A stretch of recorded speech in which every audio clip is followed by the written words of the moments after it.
Hi friends, நம்ம எல்லாமே நல்லா ஸ்மெல்லோடு இருக்கணும்னு தான் எப்போவுமே ஆசைப்படுறோம். கொஞ்சம் ஸ்மெல் வந்தால் கூட திடீர்னு குளிப்போம், திடீர்னு ட்ரெஸ் சேஞ்ச் பண்ணுவோம், எல்லாம் செய்வோம். ஆனால் வேதத்தில் ஆண்டவர் என்ன திருமலை சொல்கிறது, நம்ம உள்ளே பாவத்தினால நிரப்பப்பட்டு நம்மளுடைய ஹோல் வாழ்க்கையும் அந்த பாவம் என்ன பண்ணுது, அழிச்சிட்டு இருக்குது.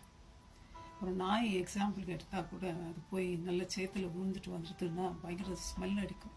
நல்லா தேய்ச்சி சோப் போட்டு கழுவி தான் நம்ம கூட வச்சுக்க முடியும், இல்லாட்டி அதை நம்ம கூட வைக்க முடியாது, அவ்வளோ ஒரு ஸ்மெல் இருக்கும். அதே போல தான் பாவத்தினால புரண்டு ஆண்டவரோடு நம்ம இருக்கணும்னா நம்ம பரிசுத்தமாக இருக்கணும். வேதத்தில் ஆண்டவருக்கு தகன பலிகள் ரொம்ப இஷ்டம். ஏன் தெரியுங்களா? ஆண்டவர் நம்முடைய பாவங்களுக்காக தன்னையே தகனமாக ஆண்டவருக்கு முன்னாடி கொடுத்தார்.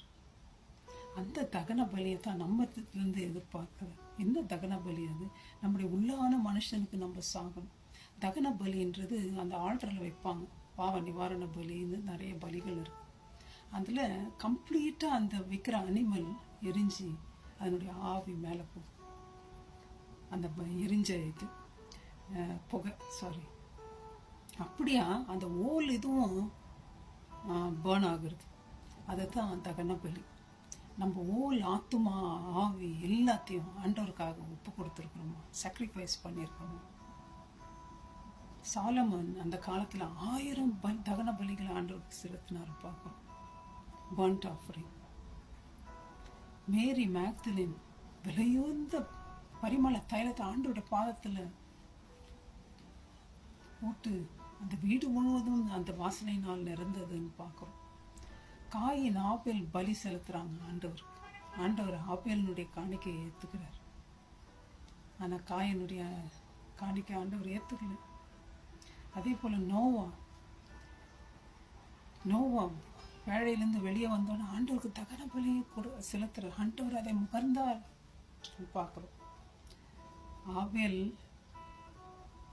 கொலை செய்யப்பட்டது பழி வாங்கிறதுக்காக, ஆனால் இயேசு கொலை செய்யப்பட்டது நிவாரணம், மன்னிப்பு உண்டாக, நமக்கு விடுதலை உண்டாக. பைபிள் சொல்லுது, தாவீது சொல்றார், ஆண்டவரே என்னை சுத்திகரியும், இந்த வாசனை என்னிடத்துலேருந்து வரட்டும் ஆண்டவரே. என்ன வாசனை ஆண்டவருக்கு நம்ம இந்த காலத்தில் கொடுக்குறது? பர்ன்ட் ஆஃபரிங்கெல்லாம் இதுக்கு மேலே இல்லை. இப்போ பார்த்தீங்கன்னா ஆண்டவர் சொல்கிறார், வாயிலிருந்து துதி கொடுப்பா. அதுதான் நல்ல அருவமாக ஆண்டவருக்குரிய சன்னதிக்கு முன்னாடி போகும். நம்மளை லிவிங் சாக்ரிஃபைஸ் நம்மையே ஆண்டவர் கொடுக்குறது. நம்ம கொடுத்துருக்குறோமா ஃப்ரெண்ட்ஸ்? லாசரு நித்திரையாக இருக்கிறார், ஆண்டவர் அவரை எழுப்ப போகிறார். அப்போது அவருடைய வீட்டார்கள் சொல்கிறார், ஆண்டவரே 4 நாள் ஆச்சுப்பா, நாத்தடிக்கும். இன்னும் அந்த ராட்டன் ஸ்மெல் நமக்குள்ளே இருக்கா, மரண ஸ்மெல் நமக்குள்ளே இருக்கா? ஈவன் ஹோல் ஃபேமிலி அவருடைய உயிர்த்தெழுதல் இஷ்டப்படல. நாத்தடிக்குது, கிட்ட போக முடியாது. யாரும் நாத்தடிச்சா கிட்ட வர முடியாது. நம்ம எப்படிங்க இருக்கோம்? நம்ம இன்னும் நாத்தடிச்சிருக்கிறோமா, இல்லை ஆண்டோட ரத்தத்தினால கழுவப்பட்டிருக்கிறோமா? செத்தை பரிமள தைலத்தை நாரப்பண்ணும் பார்க்குது வேதத்தில். தேவனுக்கு நம்ம சுகந்த வாசனையாக இருக்கிறோமா, நம்ம நற்கந்தங்களாக இருக்கிறோமா? எப்பேற்பட்ட பாவமாக இருந்தாலும் இயேசு கிறிஸ்து நம்ம கழுவ ஆயத்தமாக இருக்கிறோம். நீங்கள் நம்மளை அவருக்கு ஒப்பு கொடுப்போமா, கழுவப்படுவோமா, நல்ல மறுமணத்தை பெறுவோமா, மற்றவர்களுக்கு வாசனையை நம்ம காண்பிப்போமா? அந்த ஃப்ராக்ரன்ஸ் போட்டோங்க உலகமெங்க. அப்படி செய்ய ஆண்டவர் நமக்கு உதவி செய்வார். May God bless you my friends. Thank you.